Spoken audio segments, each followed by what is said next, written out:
Testing, 1, 2, 3, testing, 1, 2, 3. This is Susan speaking. Greetings and welcome. My name is Susan, also known as White Lotus Star the Exchanger. I'd like to welcome you to my broadcast this evening. Tonight I'm going to talk to you about a number of things, and I hope that these things will be of great help to you. Time is running out. I have spent over 33 years, actually almost now, I guess it would be almost 35 years, working on the work that I'm working on. And for those of you that do not know me, I am a doctor of metaphysics, all but dissertation, and I am in the process of completing that later this year or perhaps by spring of 2011. My work, at least to me, has been exceedingly exciting. And there are a lot of things that I would like to be able to take the time to share with you.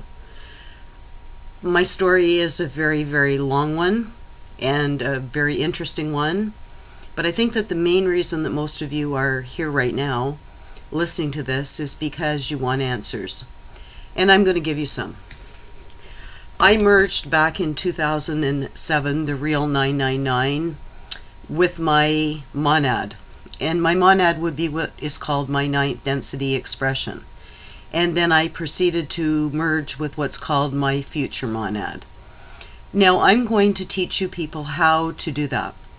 But in order to do that, the first things that you need to understand is you need to understand how the universe works. So in order for me to do that in simple layman's terms, a lot of people have said that I am what's called a bridge, or I am what's called an activator. And I can put out certain energies into the universe because I have learned how to turn on my 1,000 points of light. And what exactly does that mean? Well, first off, let's start and we'll look at the crop circles, because the crop circles have been giving us a lot of answers.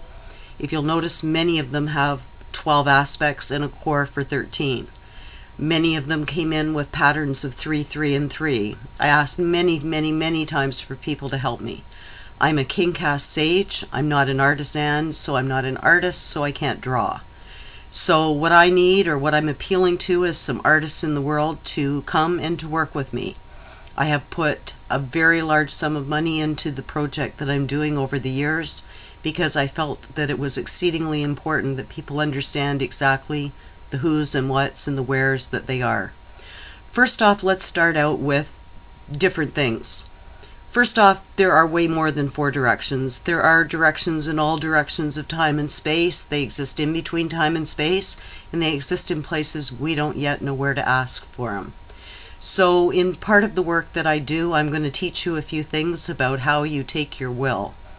And an expression that we came up with, or we coined, was will it to be, so it will be, and so it is.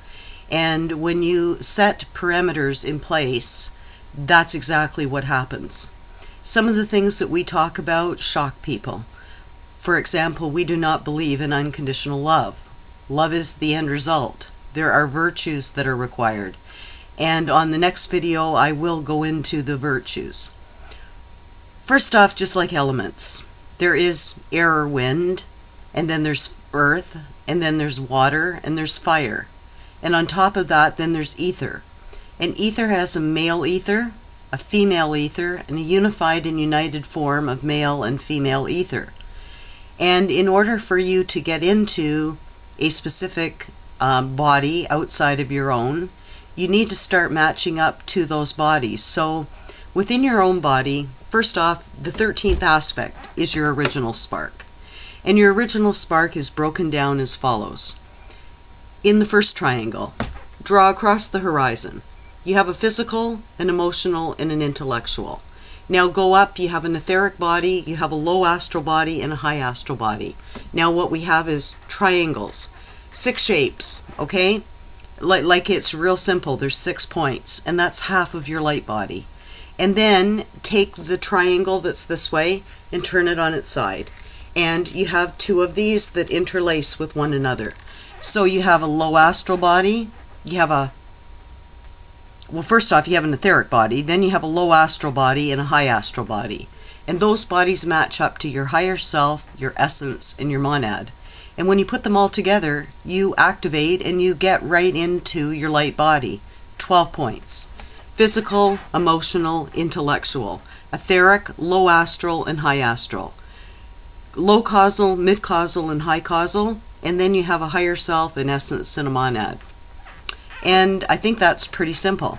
Now, when you get these particular triangles spinning, this is your light body, some people call it your Merkaba, is that what happens is you start moving in all directions of time and space. So the commanding and demanding of exactly where you want to go is pivotal and real important.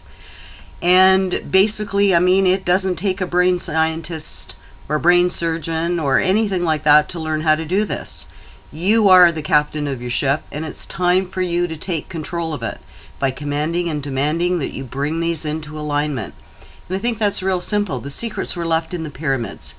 If someone would please help me to label up some drawings, I could get a vast amount of information out to this world.